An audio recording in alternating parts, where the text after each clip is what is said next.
Great. Welcome, everyone. This is Dr. Bill Seeger, your host today for another episode in our webinar series from our corporate education program in residence at the University of Texas at Arlington at Fort Worth, UTA Fort Worth. As always, we have my right hand, Mike Woolman, at the technical controls, and when I'm done here in a minute, he'll talk about how you can go ahead and submit questions in the chat box, and he will take care of it if he needs to speak about that further.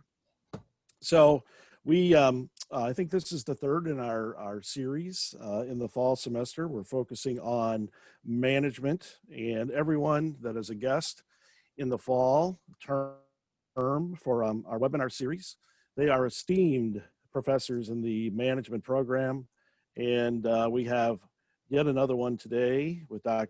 Ann McFadyen. Ann, welcome to you. And I'll introduce Shona and Martin in a minute, but I wanted to thank you so much for your time and welcome you before I do some more housekeeping. So thank you again. Thank you, Bill.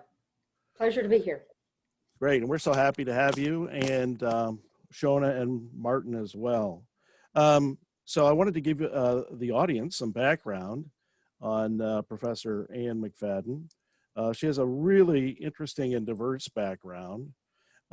She spent, if you can believe this, 15 years in corporate banking and then gave up all that wealth, right, Ann? She gave up all that wealth. Absolutely. And became poor and went back to graduate school and got her PhD at Texas A&M in strategic management. And after that, she spent time at North Carolina State, and for the past 13 years, she's been a associate professor, I believe, in the management program at the University of Texas at Arlington. And so she'll be leading today's discussion on hindsight, agility, resilience, the case for forward-looking strategy. In addition, joining her is a terrific second-year PhD student, Shona Smith, who was an inspiration. We got it right, and the inspiration in terms of the paper and stimulated your thinking, and you brought it all together. And in addition, Martin Monroe was part of this team, and Martin has a really diverse background as well, as you mentioned to me earlier, starting out in biosciences, but then getting his organizational behavior PhD at A&M, and now has joined us at UT Arlington. And I'm remiss, I'm sorry, Shona, your PhD is going to be in the area of HR, human resources, and organizational behavior. Yes, correct. Yes, so once again, welcome to one and all. And let me get it over to you, because we're really anxious to hear about all the great work and all these great topics. So over to you, Ann. Thank you. We're really excited about this topic. And actually what happened was in the spring, we had a PhD seminar, and Shona was one of the students in that PhD seminar, and we wrote the normal seminar papers. However, what happened in January, one of the PhD students said, I've been reading about this COVID all the time, and we kind of dismissed it. And then we started seeing a lot about agility and resilience and pivots, and how some people were responding and some people weren't. One of my very favorite articles that I read as a PhD student, we also read in that seminar, and it had to do with Carl Weick's recollection and analysis of the Man Gulch affair, or Man Gulch accident, actually. And Shona used that as part of her seminar paper and started talking about, we always look at sense making from behind. We always look at it from what happened rather than looking forward sense making. And so that was the inspiration for this paper that we're all writing now. And I think we got some fun ideas, a little bit different than most, I hope. And so I'll go forward with that. That was kind of what happened and how we started this. Okay, so typically when we look at strategy, we're looking at what the firm does, where it operates, how it competes. And what we generally see is that strategic decisions are typically path dependent. And what we mean by path dependent is they're constrained by previous decisions and uncertainty. So we look at the past, decided what we did in the past, and how can we move forward with that. And often we do that because decision makers, all humans, face cognitive limitations. There's only so much information and ideas and knowledge that we can process at any one given time, and we're all limited with that time. So unconsciously or consciously, we use these resource-saving heuristics that we've derived from past experience to take those and apply them to what we're currently going through. It's pretty much meaning that we use the past for the future. Yet this becomes very obsolete and almost worthless when we see any type of disruptive exogenous shock, something that we've not seen before. These sudden changes can dramatically affect individuals, organizations, societies, and we're talking about things like natural disasters. So earthquakes and tsunamis may be local. The Paris and 9/11 attacks were also local, but they were very, very disruptive. We also see pandemics. These are worldwide. The Spanish flu was a worldwide pandemic, and what we're seeing is COVID is even more so. We also see that the economic crisis, the Great Depression, and the global financial crisis were very, very, very wide felt through many societies and organizations.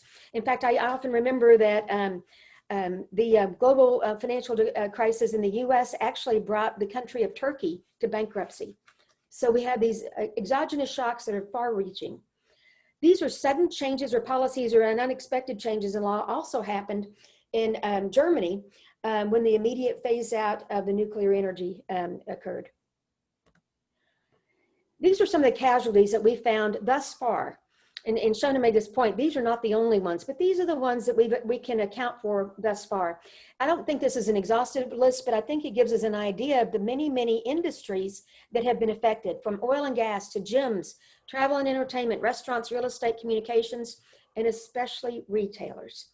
Now, one thing that I noticed, and this obviously is an empirical question that we would have to examine further, is that many of these organizations and all industries, they were already on the brink of bankruptcy. And what happened with COVID, it brought them to their knees and they've declared bankruptcy. So were they already having problems with their strategy? I think so. And then maybe COVID was the straw that broke the camel's back, if you will. So what can we learn from these bankruptcies, these closures? You know, what did they do wrong versus what did these guys do right? These are the ones that have thrived so far. We've got everything from Ace Hardware. Domino's has been written up many, many times as being ahead of the curve in many, many ways. Popeyes, another one that's been written up that's been ahead of the curve. Some of these were in existence before. Those are the thrivers. But we've got a ton of new entrants. The obvious entrants are the ones like cleaning services. They'll go in and clean your office building. They'll clean your restaurant if you've had an employee come down with COVID. Delivery services. Who knew I could get my Tide laundry detergent delivered to my front door for free? Why would I ever go shopping again? We've got drive-in movie theaters are popping up all over, new drive-in movie theaters. Meal prep delivery. They'll put everything you need to prep a meal in a box and ship it out. Fitness centers are going online now. That's a little bit of a different one. Telehealth. This is great. If you have an appointment with a doctor, you don't have to go all the way down there, wait an hour in the waiting room. They show up when they're ready and you show up when you're ready. It's kind of a nice, fun thing. Tutoring businesses. Math Nation has popped up, and parents that are having to teach in the house are now finding a new tool that can help them quite a bit. Tailors, we've got some tailors out there that were out of job, and what they're doing now is creating masks and surgical gowns. So people have become very, very creative. What can we learn from these new entrants and the thrivers versus the ones that didn't quite make it? And that's kind of the purpose of the paper. So what we have found in the literature is that in stable markets, decision leaders can rely on very complicated strategies built on very detailed predictions of the future. But we haven't seen a stable market in a long time, and I suspect that we're not going to see one anytime soon.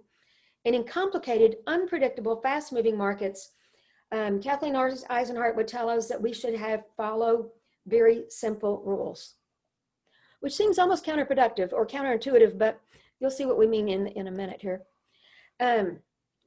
what we've all read, and this is some of the stuff that we read in the Wall Street, we read it on Harvard Business Review, we read it on McKinsey, among other many well-known and respected journals, is that we have to become agility, we have to become resilient, we have to learn how to pivot.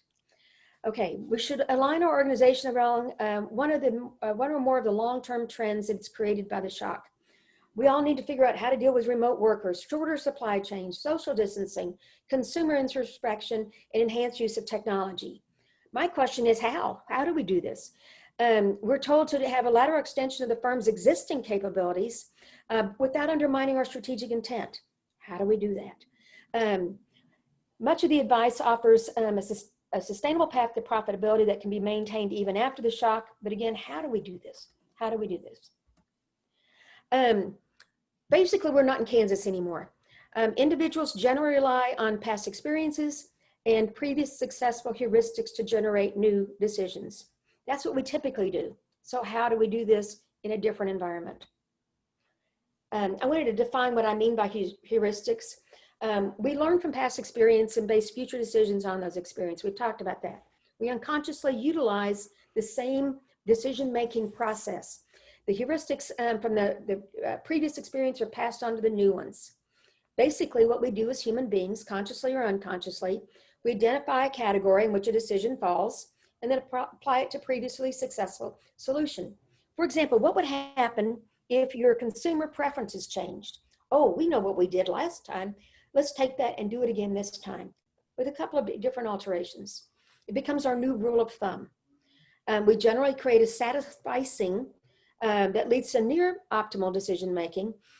We learned back in, I don't know how many years ago, we would never really have a true solution because we don't have time to perfectly come up with all the information, process that information, and come up with a perfect solution.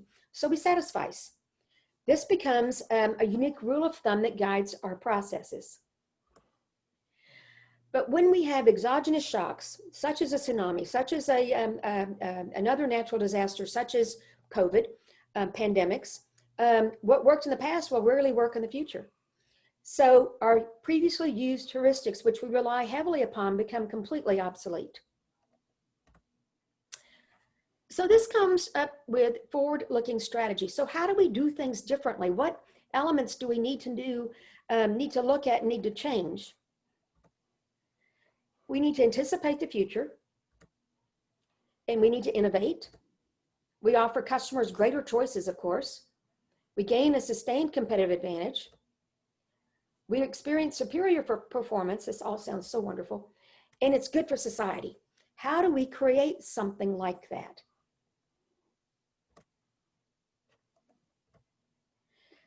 So we look at forward-looking strategy. The definition of forward-looking strategy is the ability to identify a course of action markedly different from the status quo and foresee its consequences. We want to go beyond previously created heuristics of problem solving. We know they're obsolete or could be obsolete. We incorporate forward-looking strategies in terms of thinking as well as strategies. So, as Eisenhart told us, we need to look at some simple rules. Simple rules of a strategy is to looking at a few heuristics that are viable in predictable environments and essential in unpredictable environments.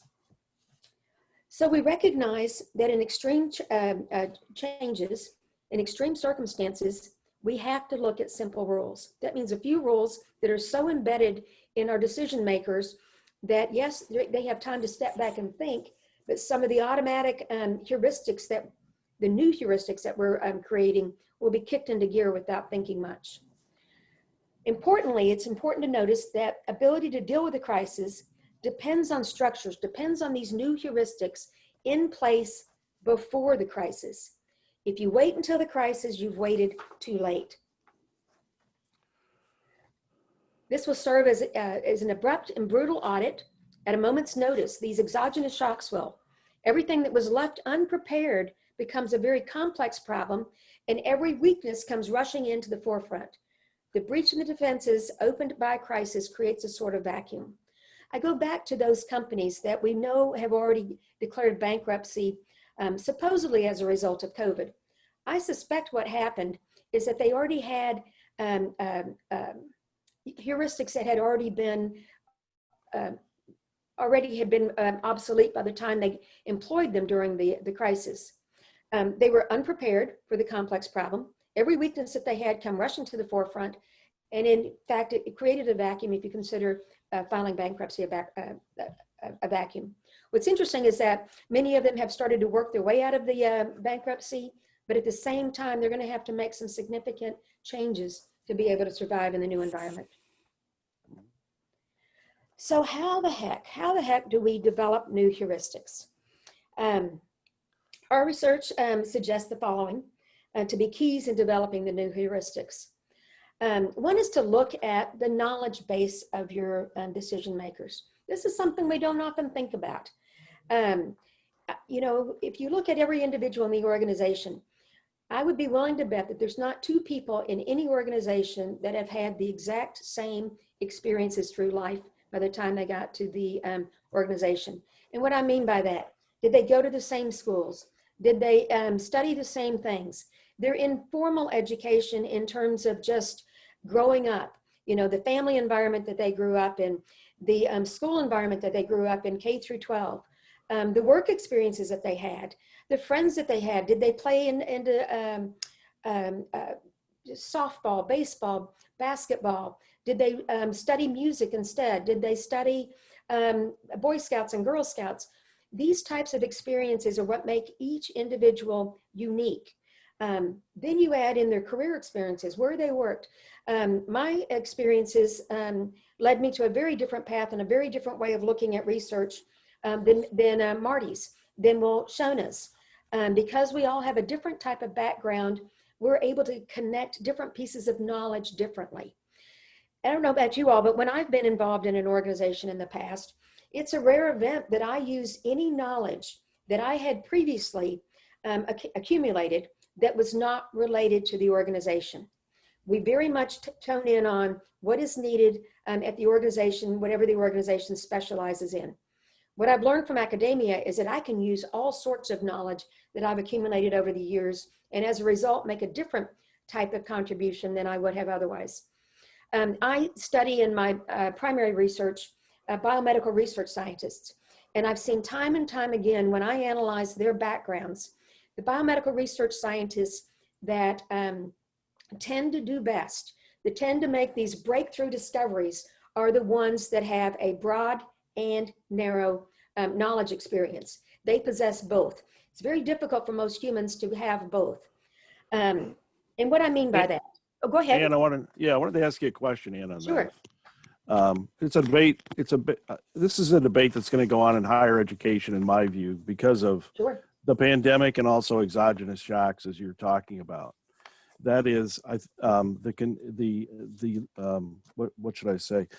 The elimination of narrow majors. Because the implication of what you're saying is that students ought to be more broadly trained, a variety of experiences.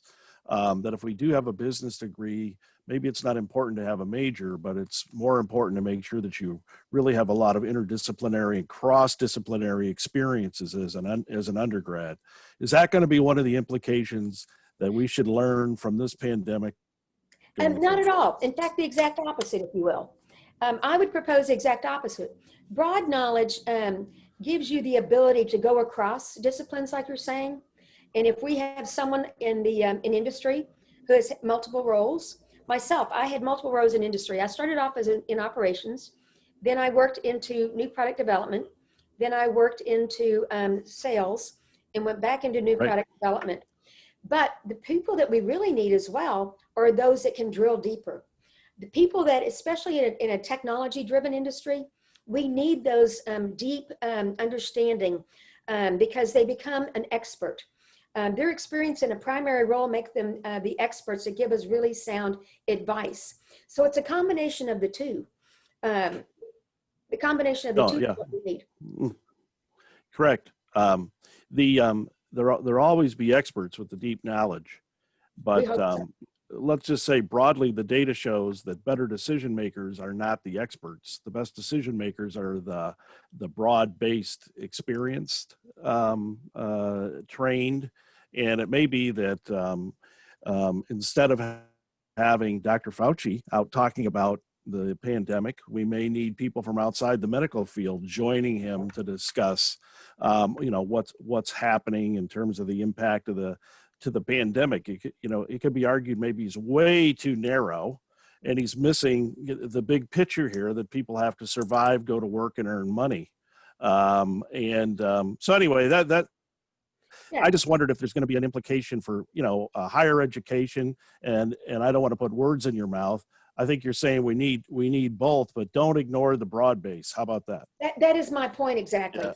That is my point exactly, is that organizations rarely hire knowledge breadth.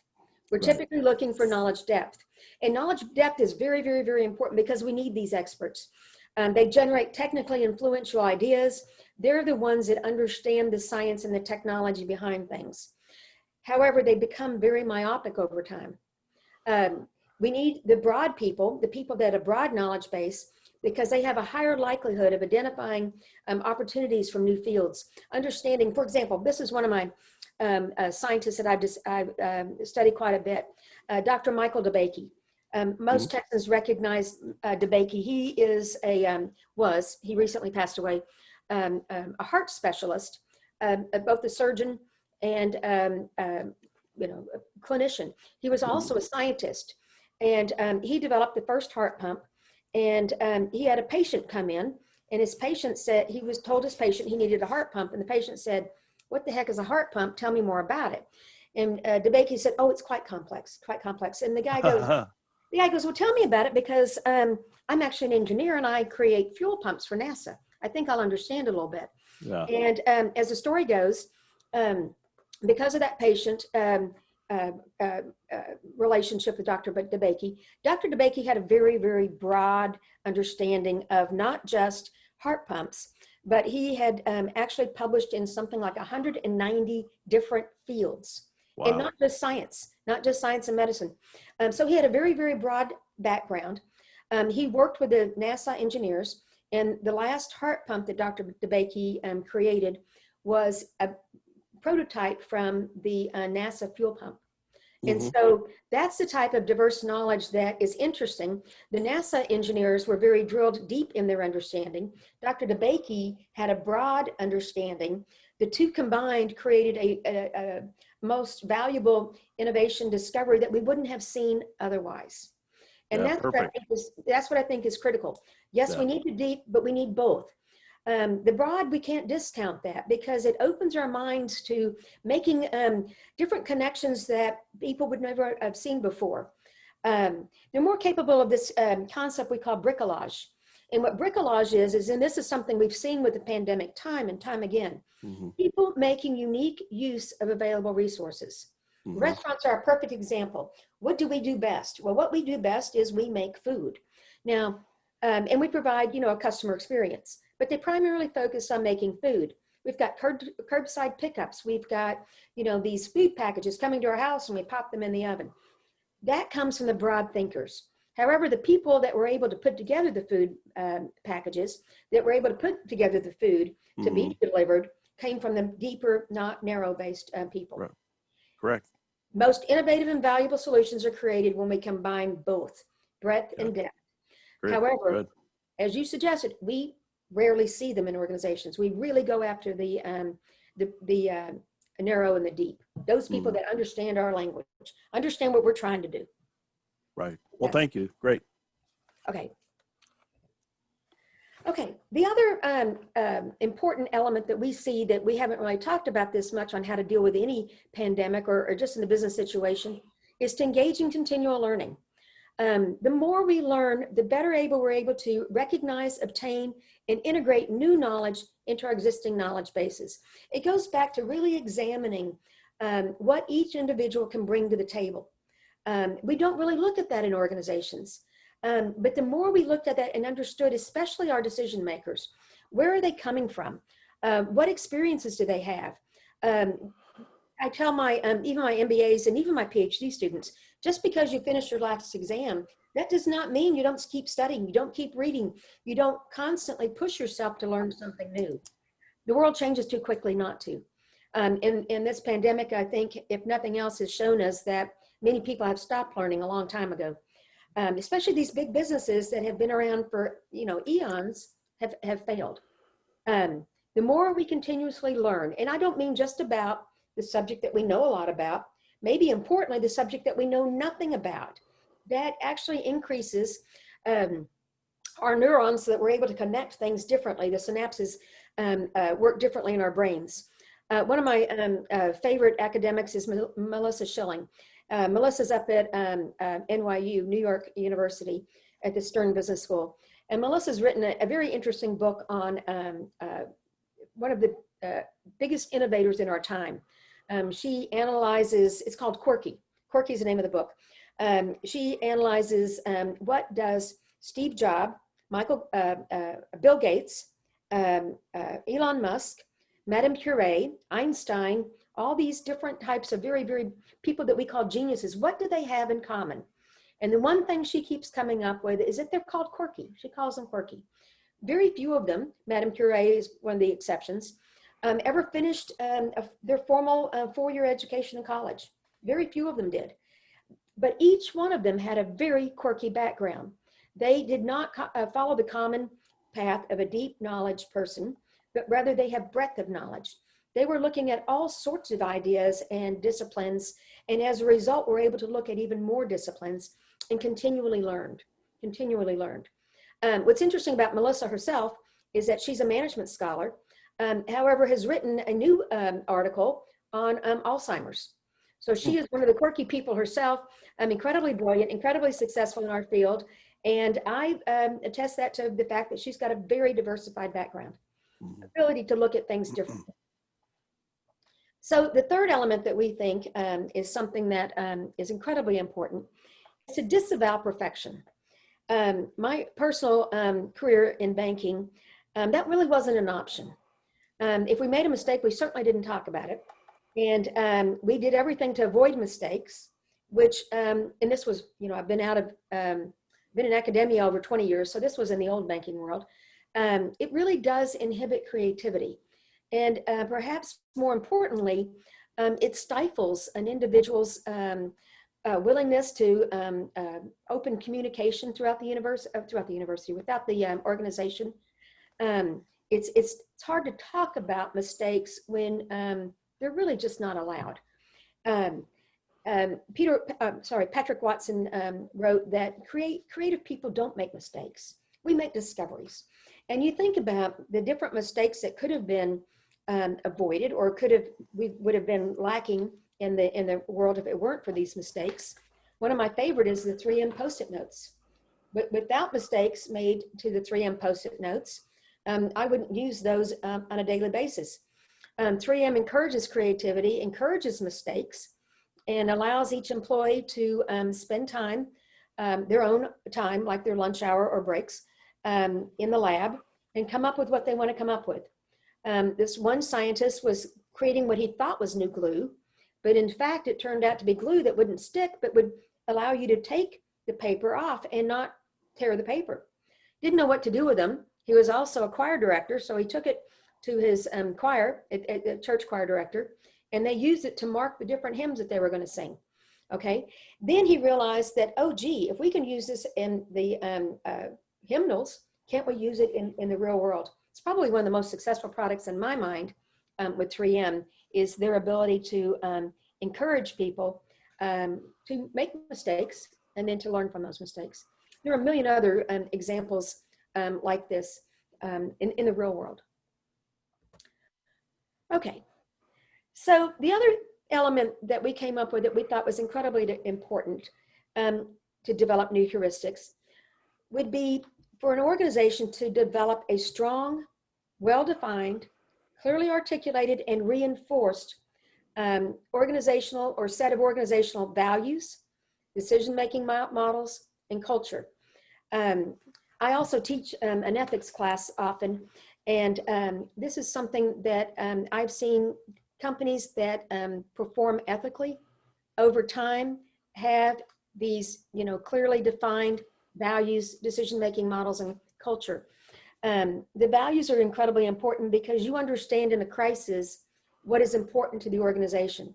By having that posted on walls and on office buildings, office cubes, and the break room, where have you, people are reminded what's important to the organization. And I don't just mean that we put customers first. What is it about customers that we value the most? Decision-making models.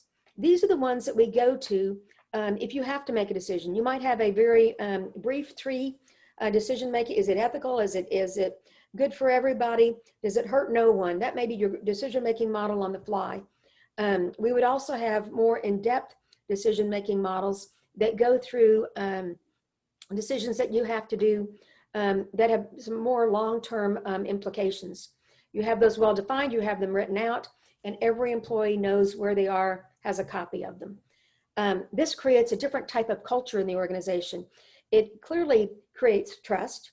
We know what to do. We know what we value. We know how we're going to take care of things.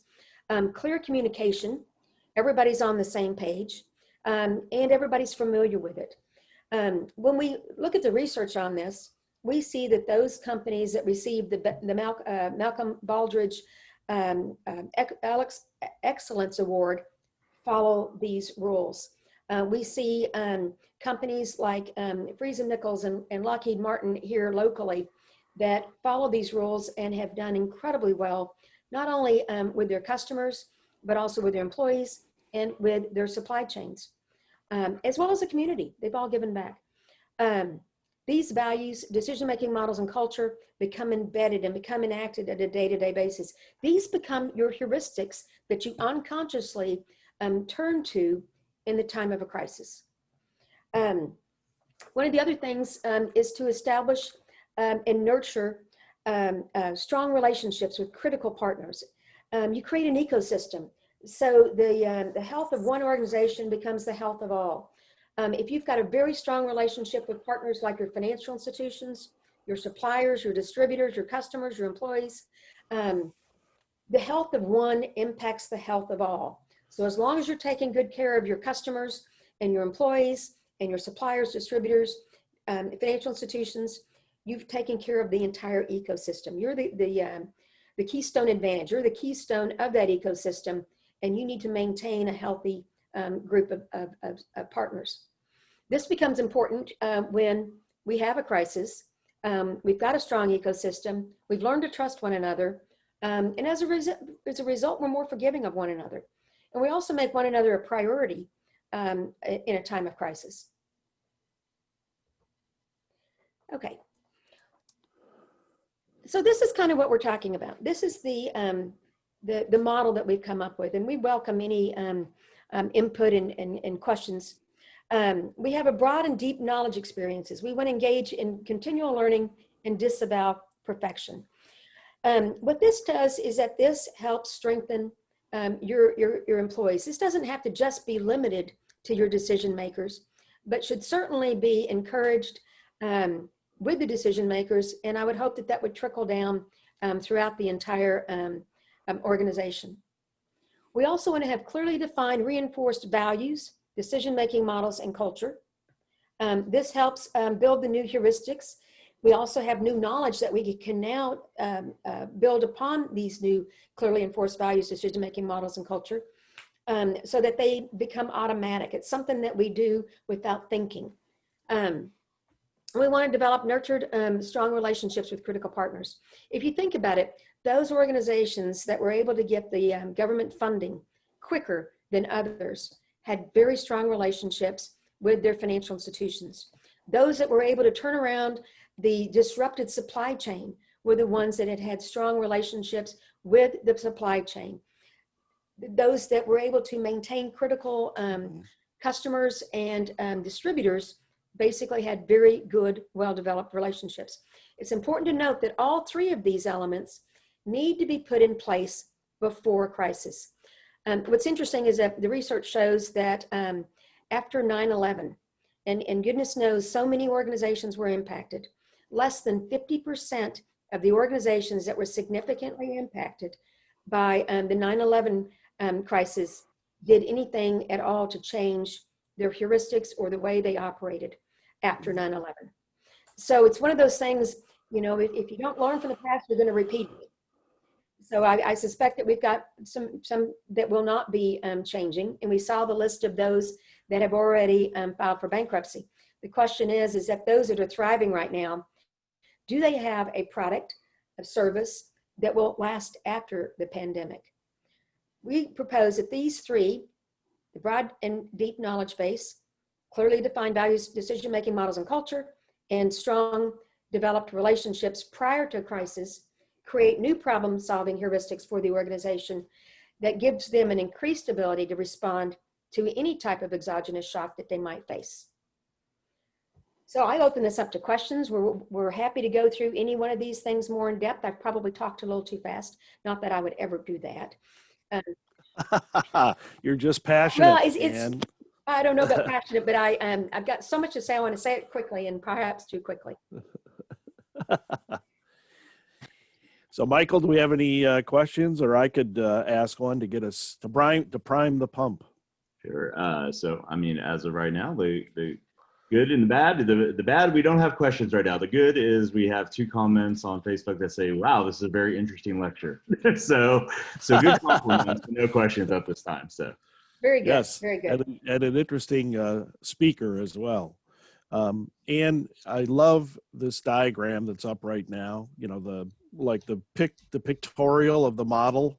Sure. I think it's terrific. My question is this: in diverse settings, we know that or with complexity, maybe is a better way to put it.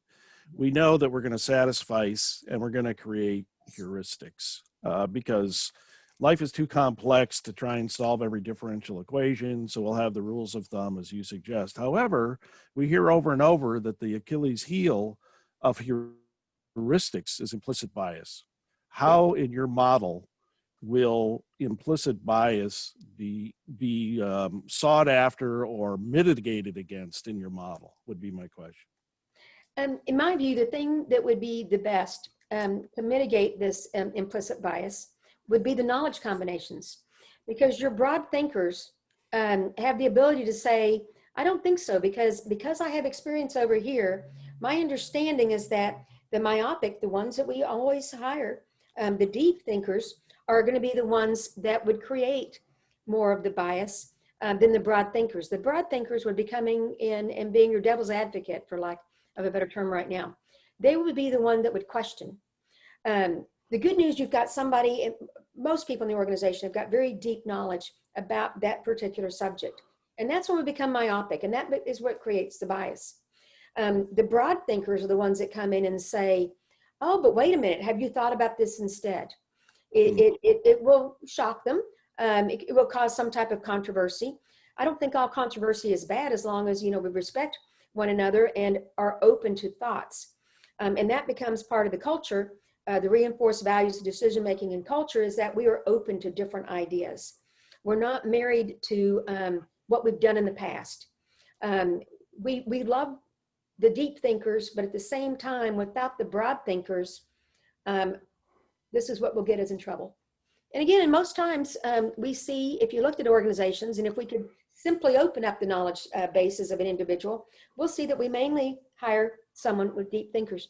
When I was at the last bank, the bank I was at, a long time ago, but we rarely hired anybody that did not have an MBA, and it was a select group of 5 schools.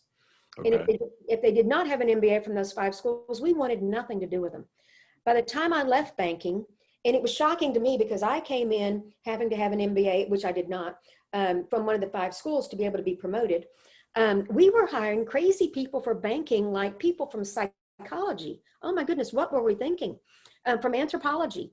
The bank had started to look at that to say, gee, we've got all of our eggs in one basket. And so they actually started looking at people with different types of backgrounds. Mm-hmm.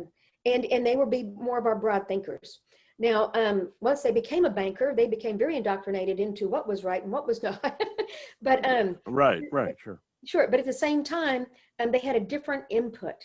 And you could almost see the ones with a different input because everybody else thought alike prior. Right. You made and I'll ask a few questions with hopes of stimulating the audience. Mike will interrupt me. So you made it in a very, very important point. You said that, I think you said something like 50% of businesses, let's just say, that had suffered from prior exogenous shocks, however defined. It was a broad statement, and I agree with it. Didn't do anything about it after they recovered. Could you, I don't know if it's a psychology question, but do you have a view why that is, and what can we do this time around to make sure that that doesn't happen again? That kind of lackadaisical attitude, oh, it's past, and so I can go back to the way it was. I think it's beyond a lackadaisical attitude. I think it's more that this is what these are the cards that we play, and they didn't change the cards. You look at the retailers, and if you look at some of the lists of the retailers that have filed bankruptcy, this is not their first time to file bankruptcy. It's something that it worked in the past, so why doesn't it work now?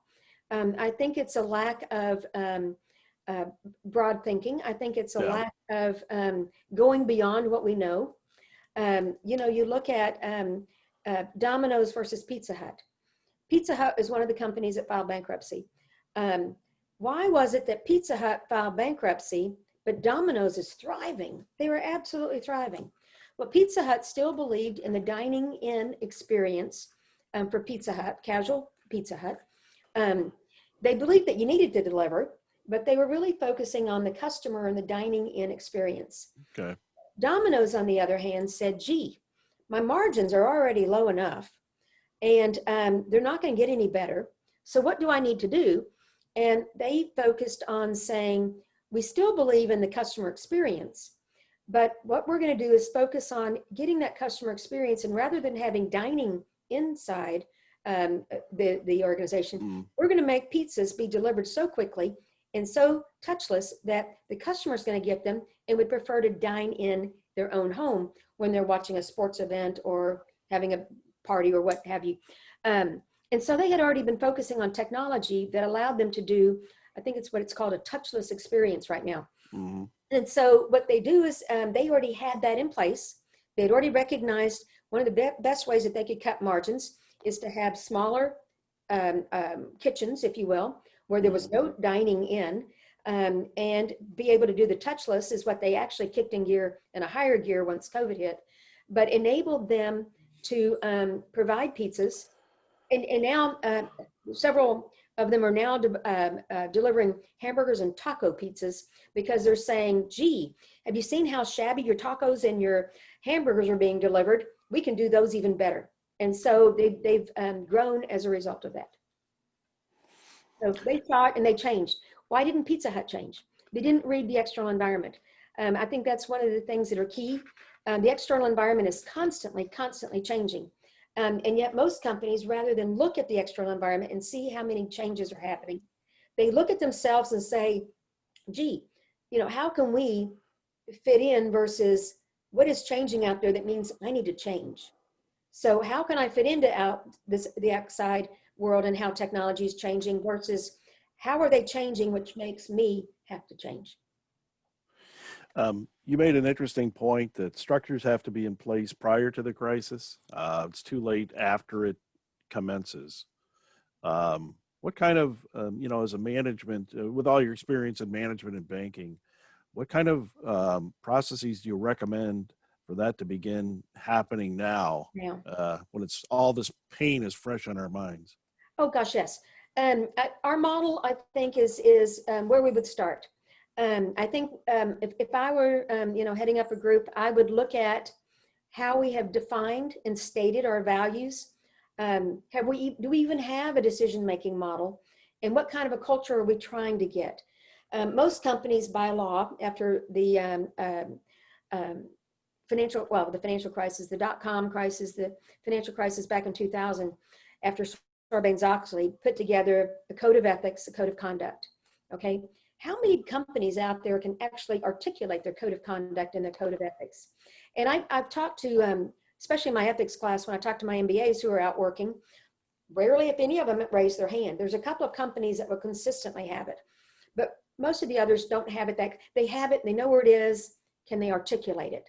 So I would make sure that I understood the code of conduct, code of ethics, what our values were, and then make a decision-making model. Go through, this is the one you can use short-term, this is one we need to look at long-term, when we got long-term decisions.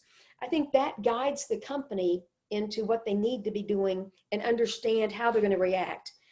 I strongly believe that the breadth and depth of knowledge experience is one of the most critical elements that we simply do not look at in an organization. And I think that's critical when it comes to understanding where the organization is going, what the outside environment is doing, and how we need to change versus trying to fit into something. What's happening out there that's going to force us to change? Again, it's an opposite looking view. Most companies say, this is what I've got, this is my core competence, where can I go with that? Right. Versus, this is what's happening out there. What do I need to change my core competence into doing? Different way of thinking. Yes, I've noticed that companies within the last 10 years, let's say, have certainly become more diligent about cataloging, if you will, the diverse experiences and skill sets of employees, and saying, okay, Ann has an MBA from Harvard. Okay, so we think that's what Ann is, an MBA from Harvard. But firms today will say, no, she's done this research in biostatistics. She has a PhD in management. She has all this, teaching experience, and, it goes on and on. Now you can put that into a computer, and if something comes up, that can be, tailored to be part of your heuristic and response. Who knew that Ann knew all about biostatistics? And we could combine that, her knowledge of medicine and banking to somehow solve a problem in the community. It's a hypothetical, but that's what I think forward-looking companies are doing. And I think I agree with you that could be a way to deal with future problems, because if you don't know all the capabilities of your people, how are you going to deal with the crisis? Exactly. And who are the people that may be hidden in the organization, that may be the ones that can actually come up with a solution? We've got so many opportunities these days with all the data mining and the artificial intelligence, and we've got more data than we can possibly ever analyze. But something like that, I think, is critical to the organization, because you identify players. And this is one thing I tell all my students every time we have a class. Every class that I have is unique and different from the class I had before. And that's simply based on the fact that everybody that's in that room at that time, well, now it's on Zoom, but everybody that's on Zoom at the same time comes with a different understanding of the world. And those understandings are very, very, very different. And rather than force them into thinking the same way, how do we tap that knowledge that they have that's unique and different, and as a result come up with different solutions? It's really exciting to see that it can happen, and it has happened. I taught a technology and management, or management of innovation and technology last spring. And it was so exciting for me, because I had students from music therapy, from architecture, from sports medicine, from a nursing program, a couple of business people, mainly HR, but a couple of accountants, and somebody from, it was either anthropology or sociology. You talk about an incredibly exciting class. And even when we moved it online, the ideas that they were coming up with were so interesting. Very different from my classes that I teach primarily only business students. I can imagine. Very, very fun opportunity there. Yeah. So Ann, I think, imagine this, that you're going to write the next New York Times bestseller published by Harvard Business, and it's called Examine Your Heuristics. What would your introductory chapter, as an overview, how would you write that in terms of, this discussion over pandemics and exogenous shocks? I would say that the most critical resources in anybody's organization are their people. And it's also the most untapped and unused resource in any organization I've been to. And so how do we tap into this incredible wealth of resources that we all have? And it would be, how do we use that so that we can change our heuristics, so that we can be not to use these words that are overused, agile, resilient, and we can Right. pivot. And so this will allow us to have forward-thinking strategy versus backward-looking, and allow us to adapt to any type of a crisis. So we need to look deeply within the organization at the knowledge resources that have gone untapped and unused. We've got to look deeply into what we value the most. When I look at in the decision-making models and the culture, when I look at many of an organization's values and culture, more of their values and what they do and what they stand for, they're very vague. They're very vague and they're very generic. Mhm. The companies that are very successful are the ones that have those well-defined. And I'm thinking of one company called The Body Shop. I think it's The Body Shop. One of the most articulated values and objectives and goals of the organization. It sells lotions and shampoos and soaps and it's The Body Shop. Right. And what they articulate is that we only sell and produce products that are not tested on animals, that are not harmful to the environment. And they go through this list of exactly what they produce and what they don't produce. And that this is their value, is that it needs to be this type of organic, natural product. Okay. As a result, they're able to have a higher price. They have an incredibly loyal customer base.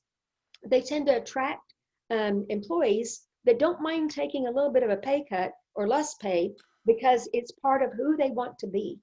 They take very good care of their customers, their distribution chain, and very, very good profits in the long run. So that's one of the companies that have got a clearly defined goals, objectives, who they are, what they value the most. Creating a decision-making model is one of those things that we don't really talk about in an organization, similar to what we don't talk about in terms of the breadth and depth of knowledge. By clearly defining how we're going to make decisions going forward, what are we going to base those decisions on, that creates a culture that enables new heuristics to be formed and kind of automatically taken care of. Fantastic. And our time is running out, and I checked we don't have any further questions. So thank you for engaging with me, because I'm really interested in your work. So thank you. Thank you. I wanted to give you kind of the at this point before we sign off. Could you give us takeaways? I guess is the term. Can you give us some key takeaways before we leave today? I think the key takeaways are establish who you want to be in terms of forward-looking thinking before the next crisis. We're guaranteed to have another crisis. Who knows if it'll be a medical crisis? Who knows if it'll be a financial? But there will be another crisis, and those companies that are going to survive have got important steps already taken care of, already analyzed beforehand.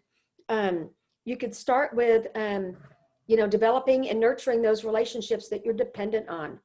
When who could find Clorox wipes or Clorox spray or Lysol spray? How do we get to be the ones that get it?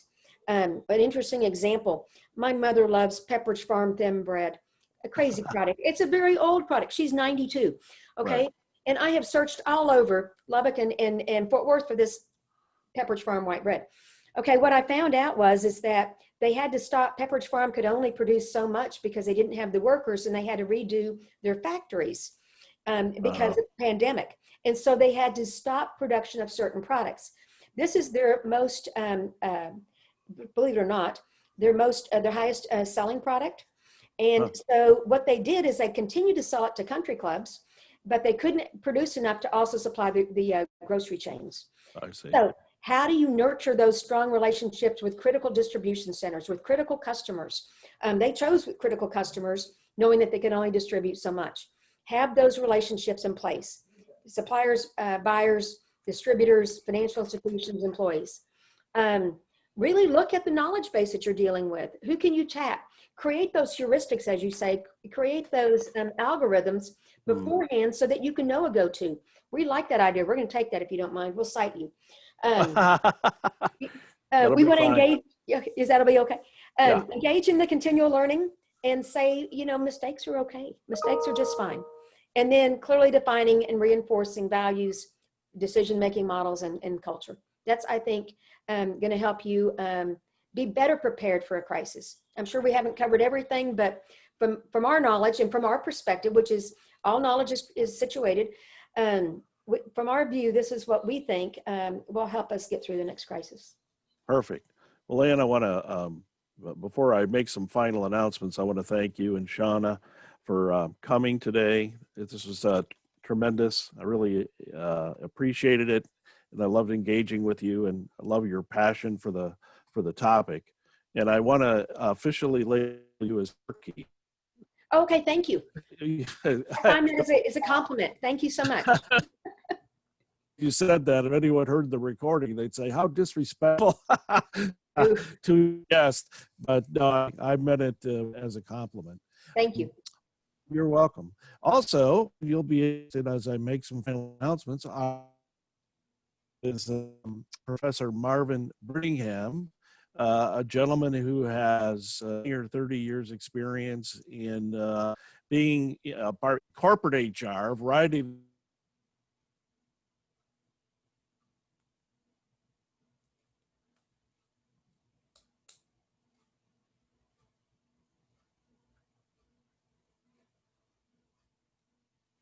I don't know what happened, and I guess got muted. Maybe I upset a poll watcher or something. I don't know. So Marvin Brittingham will be here, and he's going to be talking, Ann and Shauna, about adaptive leadership. And I wanted the whole audience to know that we paired, like fine wine and a good steak, we paired these two together with you as the lead, and then Marvin would come in, and I think he can get, you know, you can underlie many of the models that you've talked about and bring in the whole leadership aspect and really complement what you've been talking about. So he is in, and I'm sorry I don't have it in a week or so, but we'll be sending out everyone the invitations. And then last but not least, everyone, we have Dr. Cynthia St. John. I know you know her well, Ann, and she'll be talking about leadership. Really, what kind of characteristics are we looking for going forward to have effective leaders? So that will pair well on the heels of Marvin's discussion as well. And unfortunately, then we'll have to take a break, and maybe we can have Shauna back in the spring, and she can talk about all the research. That'd be wonderful. So Shauna, if you're interested, let me know. We can fit you in here, and we'd love to hear from you. We need to, and you know what? We need to have more of our PhD students, you know, do what you did and kind of talk about their research. That'd be great. Maybe we'll have a special series just for PhD students. They would be delighted. Gives them good practice for all sorts of good stuff. Yeah. We love the feedback. So better feedback, the better. More feedback, the better. So with that, I want to thank the audience. It's 2:00, so we're pretty religious, if you will, about people's time and stopping at 2. So once again, Shona, thank you. And thank you, tremendous. And thank the other gentleman, Marty. Yeah. And please let us know if you, get things published. We can let the audience know. We definitely. By the way, if people, and I'm sorry, if people want to contact you with questions, Ann, is there an email address? Because we get people the slides unless you object. I don't object at all. I should have included that. It's McFadyen@uta.edu. Okay. My last name at uta.edu. Okay, so we've got that, and we'll let people know. And so you don't mind any questions or follow-up? Oh, no, we appreciate those. We appreciate those. Super. Well, have a great day to you both, and thank you so much for joining us here at the Corporate Ed webinar, once again sponsored by UTA Fort Worth, and we'll talk to you both soon. Thank you. Thank you. We appreciate the opportunity. Okay, anytime. Bye-bye.